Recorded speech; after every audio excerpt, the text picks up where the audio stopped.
السلام علیکم ورحمۃ اللہ وبرکاتہ۔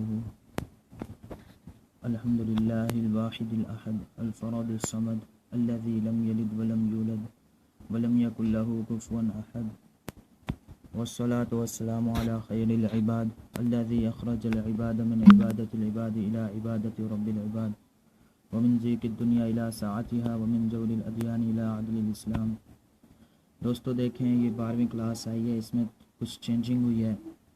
ملک کا نام بھی لکھنا پڑتا ہے اس میں، کنٹری کا نام پاکستان، اگر آپ پاکستان سے ہیں، انڈیا سے ہیں تو انڈیا لکھیں گے، بنگلہ دیش سے ہیں تو بنگلہ دیش، اس طرح پیشہ بھی لکھیں گے۔ آپ اسٹوڈنٹ ہیں، ٹیچر ہیں، کیا ہیں، جو بھی ہیں، ادروائز اس کے علاوہ آپ جو بھی ہیں وہ لکھیں گے، ٹھیک ہے۔ یہ دیکھیں تو میں اسٹوڈنٹ لگا دیتا ہوں اور پھر آپ نے نیکسٹ کرنا ہے۔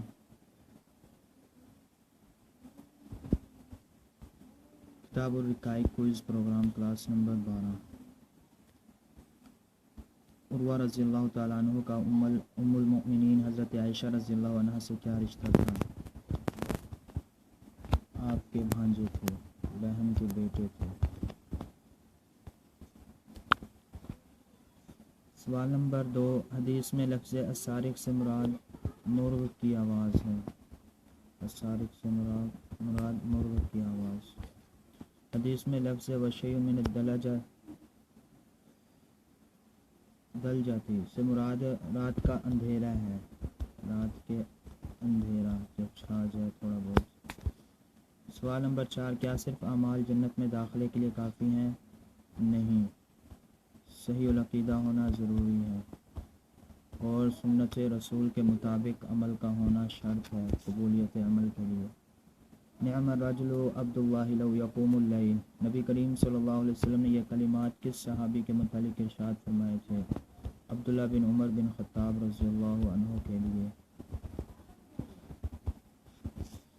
جنت میں داخلہ۔ سوال نمبر 6، جنت میں داخلہ اللہ تعالیٰ کی رحمت سے اور جنت میں درجات کی بلندی عمل کے مطابق ہوگا، یہ قول کن کا ہے؟ ابن بطال رحمہ اللہ کا۔ سوال نمبر 7، اگر نبی کریم صلی اللہ علیہ وسلم کی رات کی نماز تہجد رہ جاتی تو آپ صلی اللہ علیہ وسلم کب ادا کرتے؟ سورج کے طلوع ہونے کے بعد۔ وہ کون سے صحابی ہیں جنہوں نے جہنم کو خواب میں دیکھا؟ عبداللہ بن عمر بن خطاب رضی اللہ عنہما۔ سوال نمبر 9، کیا نبی کریم صلی اللہ علیہ وسلم نے عبادات کے لیے مخصوص دن مقرر کر رکھے تھے؟ نہیں، ہر دن ہر رات عبادت کے لیے ہوتا ہے، کوئی مخصوص دن عبادت کے لیے نہیں ہوتا۔ باب عمل میں ہمیشگی اور مداومت اختیار کرنا میں اکثر احادیث کن صحابی سے مروی ہیں؟ سیدہ عائشہ رضی اللہ تعالی عنہا ام المؤمنین۔